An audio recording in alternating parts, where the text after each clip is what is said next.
घटना अशी घडली आहे आणि मी जो विषय सांगते तुम्हाला त्या विषयाचं नाव आहे अशी एक शोकसभा.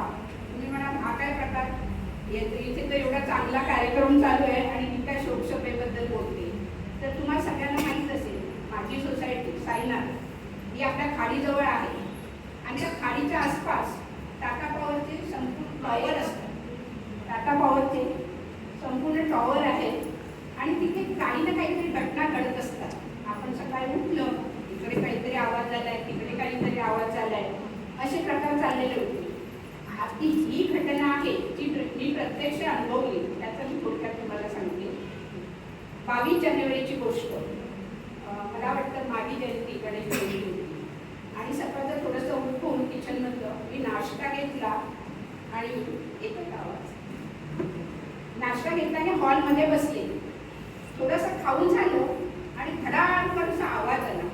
मी म्हटलं काय झालं, कोण जाणे. मी हॉलमध्ये लगेच बाहेर पाहिलं काय कुठे कोणी मुलं पतंग उडवत आहेत का, कोणी काय हातचा घडला तर नाही. आणि इतके कावळे जमले, कधी न पाहिलेली, पूर्ण लाईनच ती वायरची भरून गेली.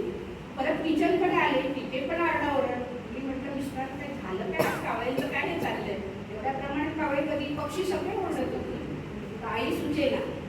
झाला नाश्ता झाला, परत मी किचनमध्ये गेले, सगळी तयारी केली आणि आज ठरवलं होतं मागी गणेश जयंती थोडीशी मोदक करूया देवाला नैवेद्य म्हणून आणि ते मी करायला घेतले. थोड्या वेळाने बघते सगळे कावळे पसार, एक काही कावळा नाही, सगळं शांत.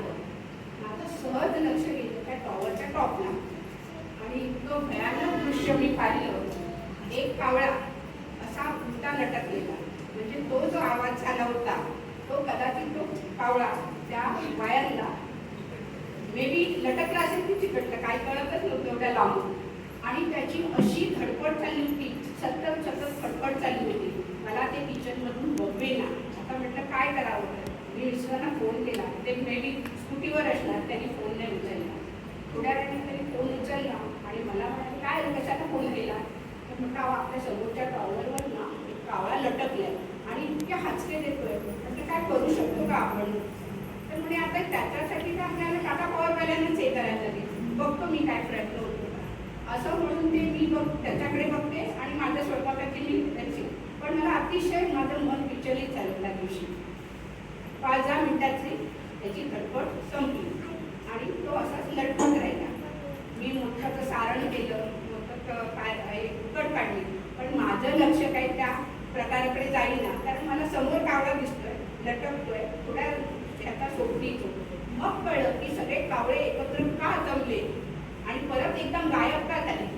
आता आपल्याला सगळ्यांना माहिती आहे आपल्या हिंदू धर्मामध्ये कावळा हा पक्षी इतर पक्ष्यांपेक्षा अतिशय आपण त्याला एक महत्त्व दिलेलं आहे. कातस्पर्श म्हणा किंवा कुठल्याही गोष्टीचा एक काही संकेत देतात आपल्याला. तर हे सगळं मी पाहिल्यानंतर मिस्टर आले, मिस्टर म्हणजे नाही काय कॉन्टॅक्ट असं होऊ शकला. म्हटलं जाऊ दे आता कॉन्टॅक्ट, तो बघा लटकतोय, गेला तो बिचारा.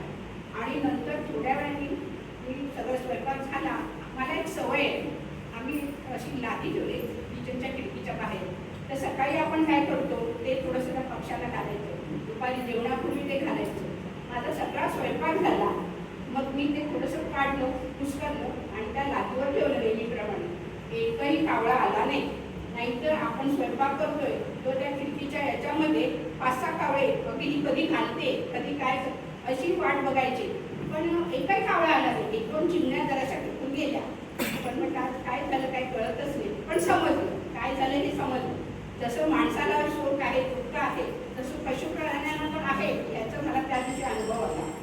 मग मी ते सर्व केलं, देवाला नैवेद्य दाखवला मोदकाचा आणि नेहमीप्रमाणे थोडं ते अन्न ठेवलं तिथे. काही झालं तरी एकही कावळा एरवी 5-6 कावळे एकत्र येऊन चोच मारणारे, पण एकही आला नाही. फक्त 1-2 चिमण्याने ते केलं.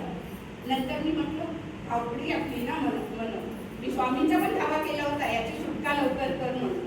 मी एक मोदक घेतला आणि तो कुस्करून टाकला. म्हटलं बघूया याची तरी एकात खाते असं, पण काही नाही. तर अर्ध्या तासानंतर एखादा कावळा येऊन तो हे करून गेला. ही सगळी परिस्थिती त्या दिवशी अनुभवली आणि मला असं जाणवलं की आयुष्यात आपल्याला स्वतःला दुःख आहे किंवा मानवजातीला दुःख आहे असं नाही, तर ही जी शोकसभा त्यांनी केली, म्हणजे एकत्र गोळा झाले, तो सगळा प्रसंग त्यांनी पाहिला, परत निघून गेले आणि संध्याकाळपर्यंत कावळा काही जास्त दिसले नाही.